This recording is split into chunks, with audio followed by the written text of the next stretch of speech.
Chapter 4.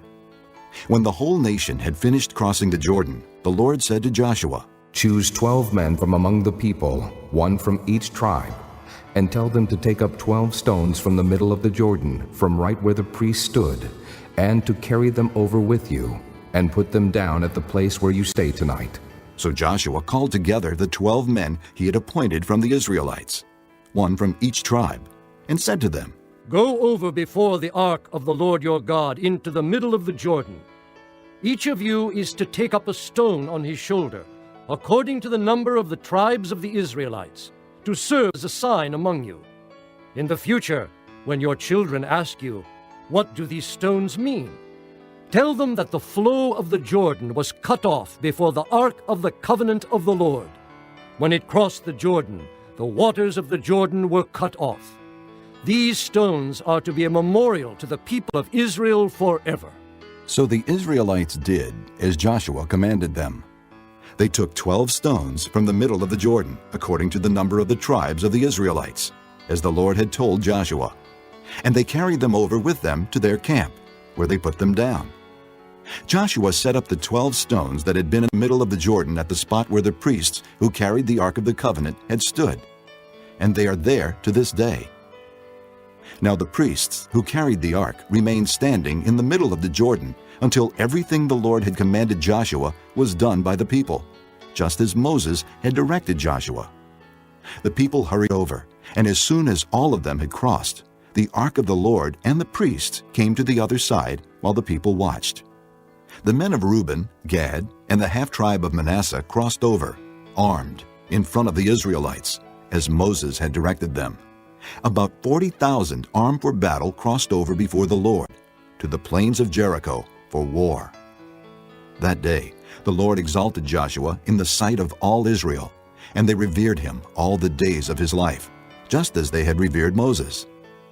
Then the Lord said to Joshua, Command the priests carrying the ark of the testimony to come up out of the Jordan. So Joshua commanded the priests, Come up out of the Jordan. And the priests came up out of the river carrying the ark of the covenant of the Lord. No sooner had they set their feet on the dry ground than the waters of the Jordan returned to their place and ran at flood stage as before.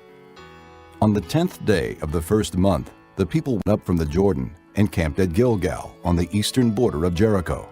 And Joshua set up at Gilgal the 12 stones they had taken out of the Jordan. He said to the Israelites, In the future, when your descendants ask their fathers, What do these stones mean? Tell them, Israel crossed the Jordan on dry ground. For the Lord your God dried up the Jordan before you until you had crossed over.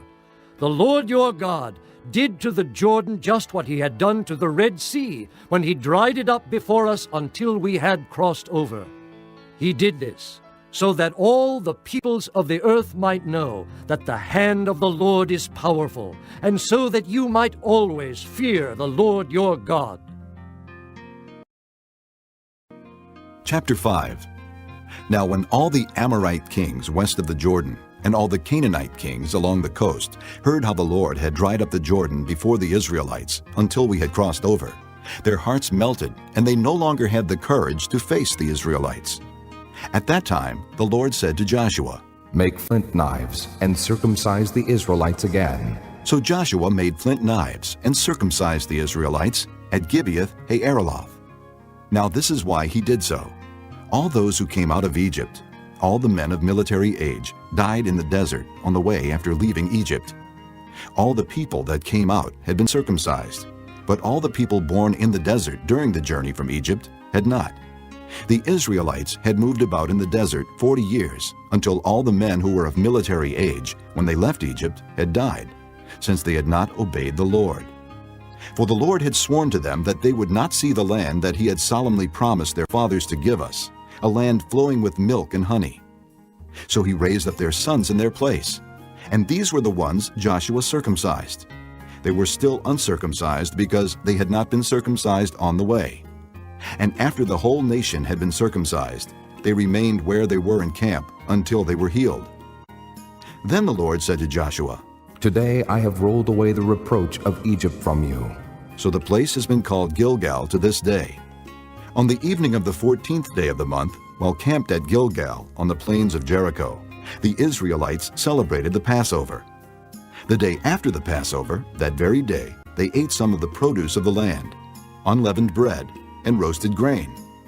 The manna stopped the day after they ate this food from the land.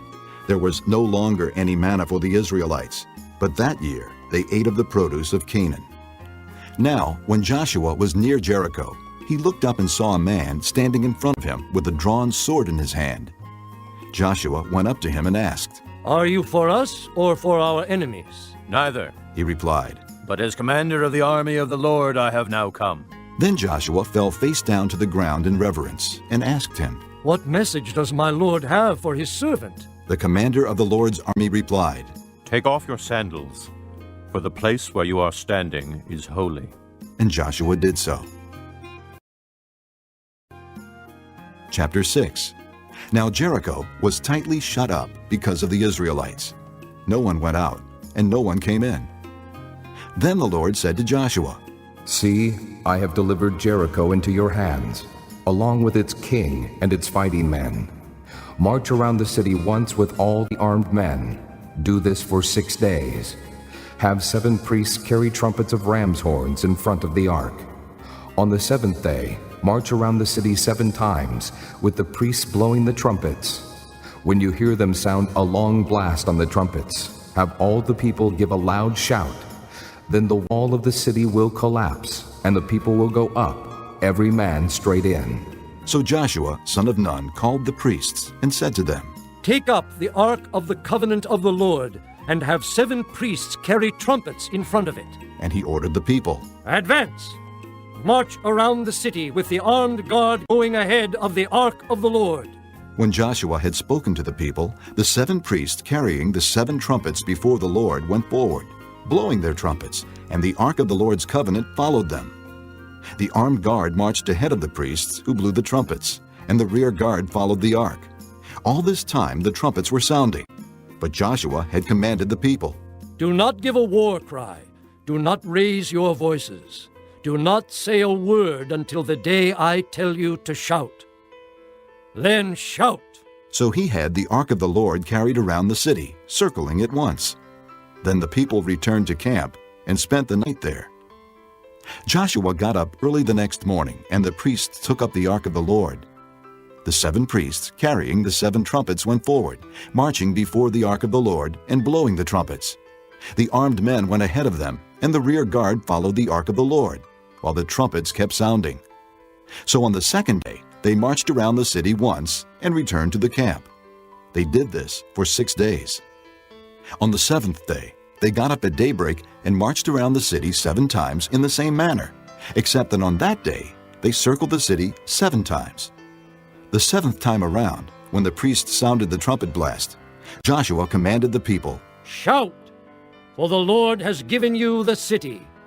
The city and all that is in it are to be devoted to the Lord.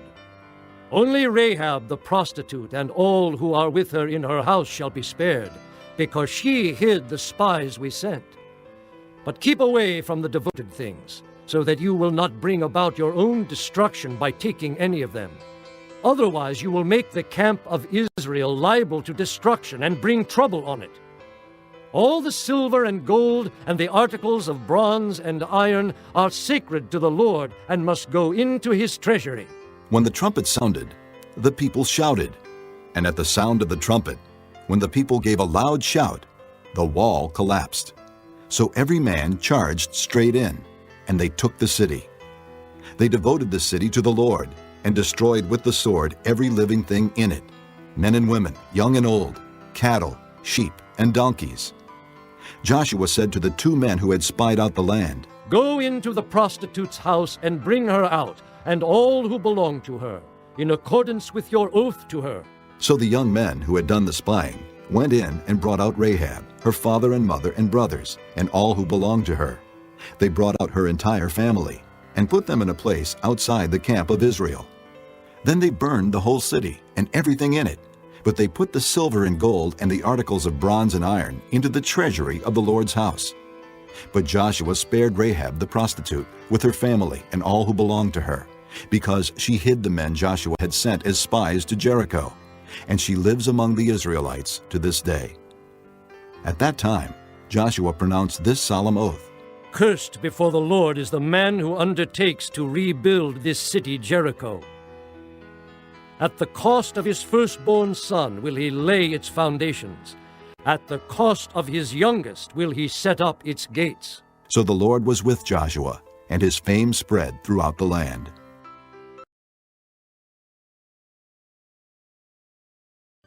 Luke chapter 1. Many have undertaken to draw up an account of the things that have been fulfilled among us, just as they were handed down to us by those who from the first were eyewitnesses and servants of the word. Therefore, since I myself have carefully investigated everything from the beginning, it seemed good also to me to write an orderly account for you, most excellent Theophilus, so that you may know the certainty of the things you have been taught.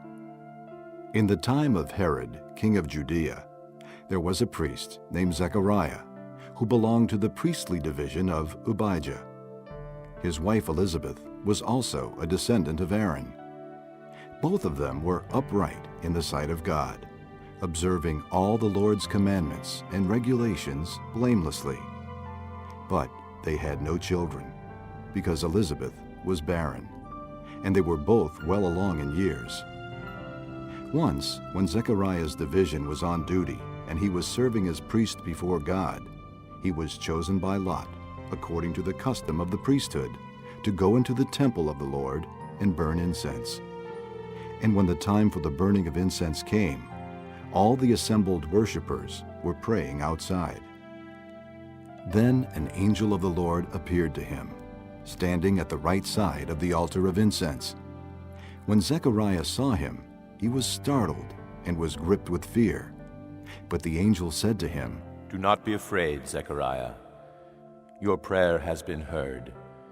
Your wife, Elizabeth, will bear you a son, and you are to give him the name John. He will be a joy and delight to you, and many will rejoice because of his birth, for he will be great in the sight of the Lord. He is never to take wine or other fermented drink, and he will be filled with the Holy Spirit even from birth. Many of the people of Israel will he bring back to the Lord their God, and he will go on before the Lord in the spirit and power of Elijah, to turn the hearts of the fathers to their children, and the disobedient to the wisdom of the righteous, to make ready a people prepared for the Lord. Zechariah asked the angel, How can I be sure of this?